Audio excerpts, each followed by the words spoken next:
গ্রামের এক প্রান্তে একটি ছোট বাড়ি ছিল, যেখানে এক যুবক ছিল আব্দুল্লাহ। তার পরিবার নিয়ে বাস করত।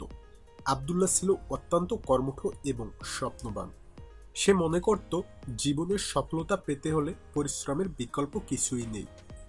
কিন্তু তার একটা বড় সমস্যা ছিল, সে সময়ের মূল্য বুঝত না। আব্দুল্লাহ প্রতিদিন সকাল থেকে সন্ধ্যা পর্যন্ত কাজ করত। তার লক্ষ্য ছিল একদিন বড় কিছু অর্জন করা। সে মনে করত যত বেশি কাজ করবে তত দ্রুত সফলতা পাবে। তবে সে কখনোই সময়ের সঠিক ব্যবহার নিয়ে চিন্তা করেনি। কাজের মাঝে সে নিজের পরিবার, বন্ধু এবং নিজের শখ সবকিছুই ভুলে গিয়েছিল।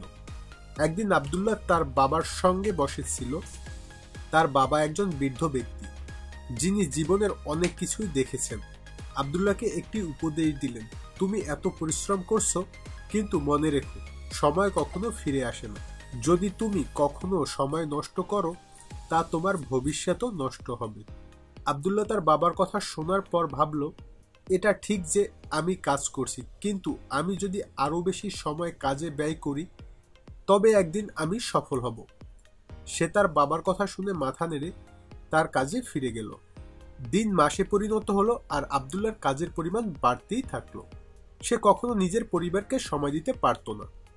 বন্ধুদের সঙ্গে আড্ডা দেওয়ার সময় তো দূরের কথা, এমনকি সে তার নিজের প্রিয় শখ ছবি আঁকা, বই পড়া এসবও একেবারে ছেড়ে দিয়েছিল। একদিন আব্দুল্লাহর মা অসুস্থ হয়ে পড়লেন। আব্দুল্লাহ প্রথমে মনে করেছিল মা হয়তো কিছুদিন বিশ্রাম নিলে ভালো হয়ে যাবে, কিন্তু তার মা দ্রুত শারীরিকভাবে দুর্বল হয়ে পড়লেন। আব্দুল্লাহ তখন জানতো না কি করতে হবে, কারণ সে সবসময় কাজ নিয়ে ব্যস্ত ছিল, যে মায়ের কোনো খোঁজখবর নিতে পারেনি। আব্দুল্লাহ তার মাকে হাসপাতালে নিয়ে গেলে, কিন্তু তার মা আর সুস্থ হতে পারল না। তার মা মারা গেলেন। আব্দুল্লাহ তখন প্রথমবার উপলব্ধি করলেন সে কতটা সময় হারিয়েছে। সে ভাবল, যতটা সময় আমি আমার মা, পরিবার এবং বন্ধুদের সঙ্গে কাটাতে পারতাম, সেটাও আমি কাজে ব্যয় করেছি। মায়ের মৃত্যুর পর আব্দুল্লাহর জীবন একেবারেই বদলে গেল। সে বুঝতে পারল যে সময়ের মূল্য বুঝতে না পারলে জীবনের সবচেয়ে মূল্যবান মুহূর্তগুলো হারিয়ে যায়। তার মা, যার জন্য এত পরিশ্রম করছিল, আর তার পাশে নেই।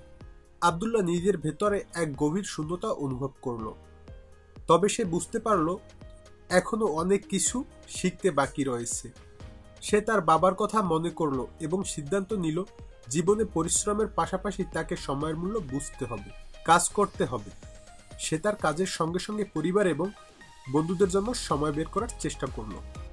আব্দুল্লাহর গল্প আমাদের শেখায় যে সময় কখনো ফিরে আসে না। আমরা যতই পরিশ্রম করি না কেন, জীবনের কিছু মূল্যবান মুহূর্ত আমরা হারিয়ে ফেলতে পারি যদি আমরা সময়ের সঠিক ব্যবহার না করি। সময়ের মূল্য বুঝে তা আমাদের জীবনের সঠিকভাবে ব্যবহার করা উচিত, যাতে আমরা আমাদের প্রিয়জনদের সঙ্গে সময় কাটাতে পারি এবং জীবনকে পূর্ণতা দিতে পারি। সময় একটি অমূল্য সম্পদ, যা কখনো ফিরে আসে না। আমরা যদি সময়ের মূল্য বুঝে সঠিক ব্যবহার করি, তবে জীবনের প্রতিটি মুহূর্তই সফলতা পাবে।